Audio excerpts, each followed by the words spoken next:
The Lakers, without Kobe Bryant, fall to 1-6. As Dwyane Wade and his son with a few moments, Zaire and Dwyane, a few precious moments with future Hall of Famer Kobe Bryant. Well, it's a cool moment. You know, I had an opportunity to, you know, kind of speak to Kobe last night. He asked me, was the boys coming to the game? I was like, nah, school night, you know. And so they hinted to me that he wanted to see him. So I was able to bring him and have a cool moment. You know, I know what that would have meant for me as a kid to be able to, you know, sit there and talk on the NBA court to one of my basketball heroes. So being able to do that as a parent is a cool thing. Well, two of the game's greatest players and greatest competitors with much respect and some friendship shared.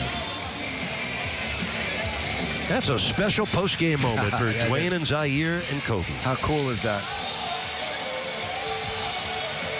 Kobe Bryant, these two champions, league MVPs.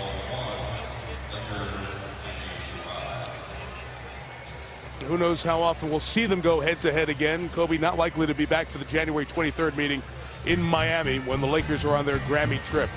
Words with D. Wade as well. At the back end of a 6-point Heat win, Jeff, Heather, and I will be back in Los Angeles in a moment.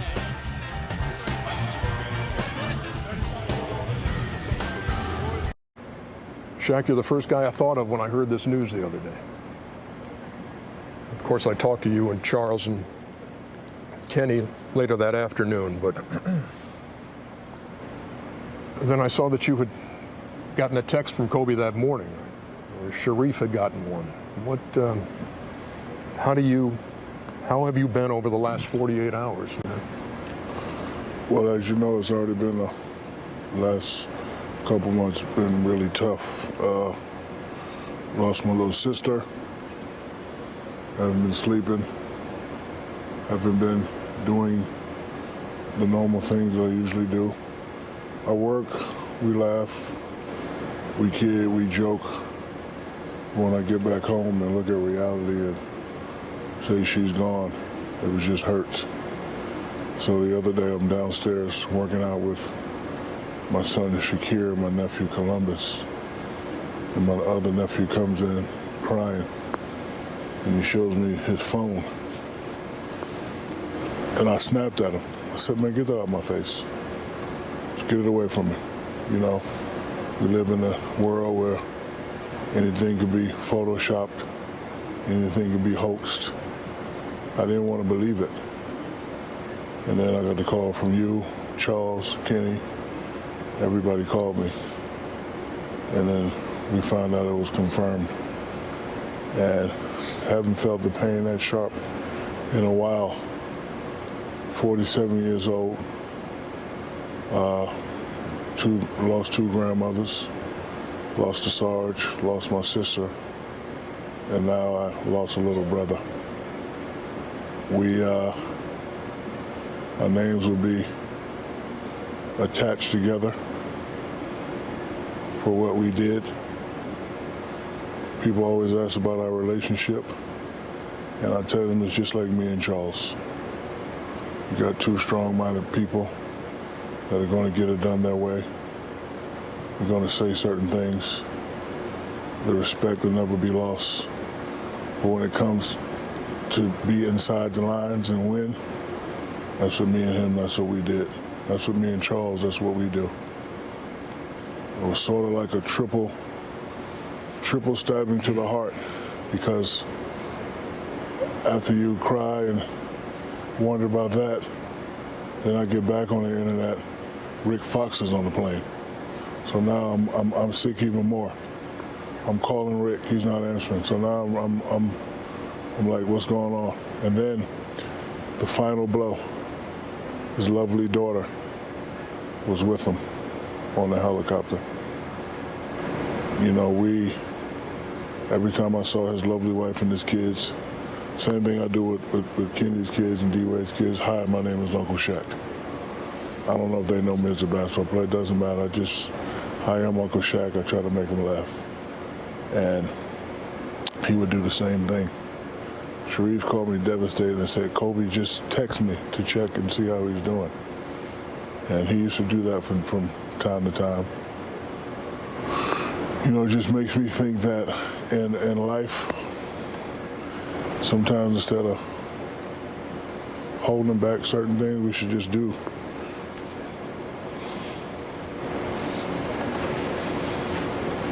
Again, last time I talked to him was when we were here and I asked him to get 50 and he got 60. It's the last time I spoke to him. And I just wish I could have, you know, so it definitely changes me. I have to, because I work a lot. You guys know what I do. I work probably more than the average guy, but I just really have to now just take time and just call and say, I love you. Rick Fox finally called me and said, man, I love you. B. Shaw called me. So I'm going to try to do a better job of just reaching out and just talking to the people rather than always procrastinating, because you never know. Life is too short. I could never imagine nothing like this. I was thinking the other day, I've never seen anything like this. All the basketball idols that I grew up, I see them. They're old. Like I used to be at home when you came to interview me, Ernie. I used to watch the great round and rebound. Now I'm working with him. I used to want to be Dr. J. He used to live next door to my mother in Orlando. My father used to tell me about the three great big men. I met them, I seen them. And the fact that we lost probably the world's greatest Laker, world's greatest basketball player, it's just, listen, people are going to say, take your time and get better, but it's going to be hard for me. I already don't sleep anyway, so, but I'll figure it out. My condolence goes out to his family, his mom, his dad, his sisters, the other families, everybody involved. Laker organization, I talked to Jeannie and Linda, and people here are hurting, especially in this organization. You know, some people have to get treatment, and some people just don't understand, because it hit all of us out of nowhere. I didn't want to believe it. I said to myself, I hope somebody, some butt-face made this up, and it's not true. I didn't want to believe it. But then after getting all the calls, and then you finally feel was concerned, it just, you know, my spirit just left my body. I just wish I could be able to say one last thing to the people that we lost, because you know, once you're gone forever, and you know, we should never take stuff like that for.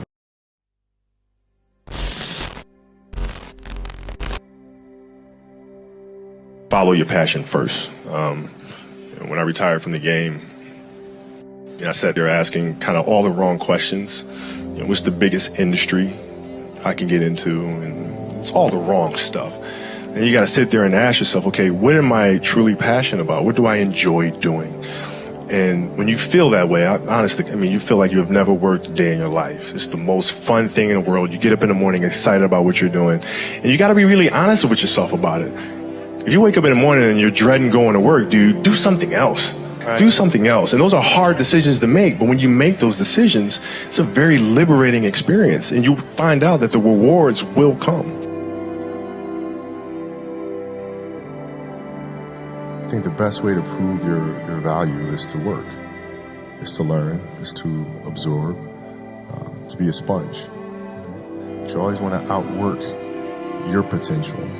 As hard as you believe you can work harder than that.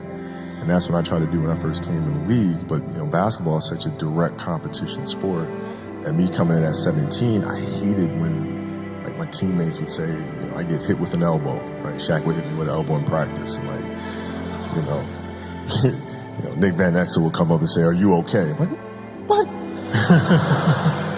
Mao, are you okay? What the hell's wrong with you? You know, so like I always had that extra chip on my shoulder. So like every day in practice for me was really trying to annihilate everybody that I was playing against. Because I wanted to prove you don't need to babysit me. Like I'm fine, you know. And so it's always that competitive nature, the work ethic, and curiosity.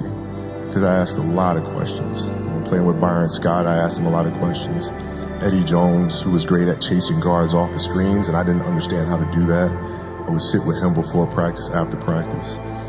Magic, all the Laker greats, I would always sit down and just ask them questions about certain games that I studied growing up. What actually happened there? What did you feel there? Why? We were playing against the Lakers, Tom, and we were out here in LA. So the game was at 7. I was like, you know what? I'm gonna come to the Staples Center because we're playing. This is when the Lakers had Kobe and Shaq. Okay, this is like the championship Lakers. So, you know, I'm gonna get there at 3 o'clock. I wanna make sure I make 400 made shots before I go back into the room, and then I sit in the sauna and I get ready for the game. So, you know, get in the car, get to the gym, get there, and as I'm walking onto the court, who do I see? I see Kobe Bryant, already working out. So once I set my foot across that line, I started working out. And so I worked out for a good hour and a half. And when I came off, after I was done, I sat down, and of course I still heard the ball bouncing. I looked down, I'm like, this guy's still working out. He was working out for like, it looks like he was in a dead sweat when I got here. Right. And he's still going. And it's not like his moves are nonchalant or lazy. He's doing like game moves, you know? I sit there and I unlace my shoes. I'm like, I want to see how long this goes. So I sit out there and watch 25 minutes. And he got done. I was like, okay, I think I've seen enough. Go play, you know, come back, get in the sauna, get ready for the game. That game, he drops 40 on us, okay? And after the game is over, I'm like, I have to ask this guy. Like, I have to understand, like, why he works like that. Right. So after the game is over, I'm like, hey, Kobe, like, why were you in the gym for so long? He's like, because I saw you come in. And I wanted you to know that it doesn't matter how hard you work, that I'm willing to work harder than you. If your job is to try to be the best basketball player you can be, right? To do that, you have to practice, you have to train, right? You want to train as much as you can, as often as you can. So if you get up at 10 in the morning, train at 11, right? 12, say 12, train at 12, train for 2 hours, 12 to 2. You have to let your body recover. So you eat, recover, whatever. You get back out, you train, start training again at 6. Train from 6 to 8, right? And now you go home, you shower, you eat dinner, you go to bed, you wake up, you do it again, right? Those are 2 sessions. Right? Now imagine you wake up at 3, you train at 4, you go 4 to 6, come home, breakfast, relax, blah, blah, blah.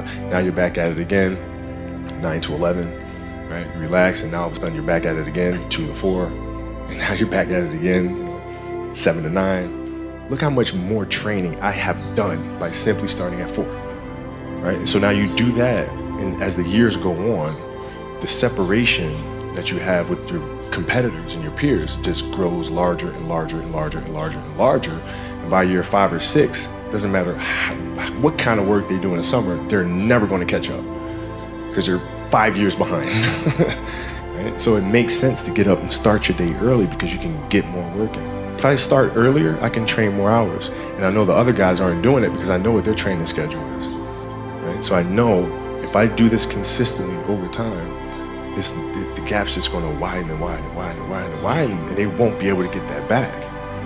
So to me, it was just common sense. I'm like thinking, how can I get an advantage? Oh, start earlier. Yeah, let's do that.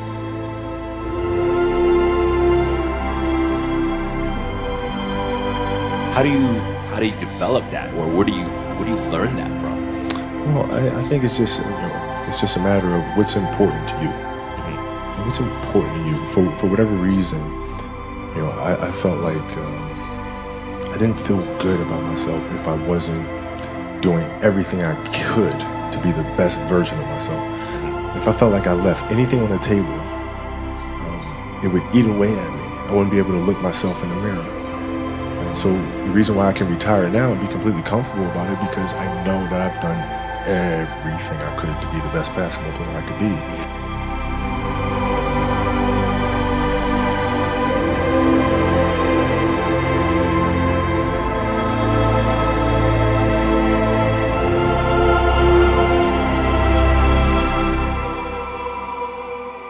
Absolutely beautiful, you guys. I can't believe it's come to an end. You guys will always be in my heart. And what can I say? Mamba out.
How do I breathe without you?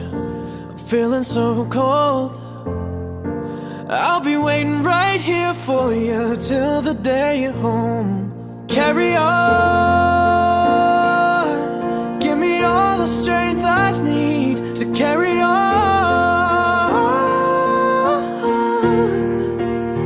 So let the light go.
Oh.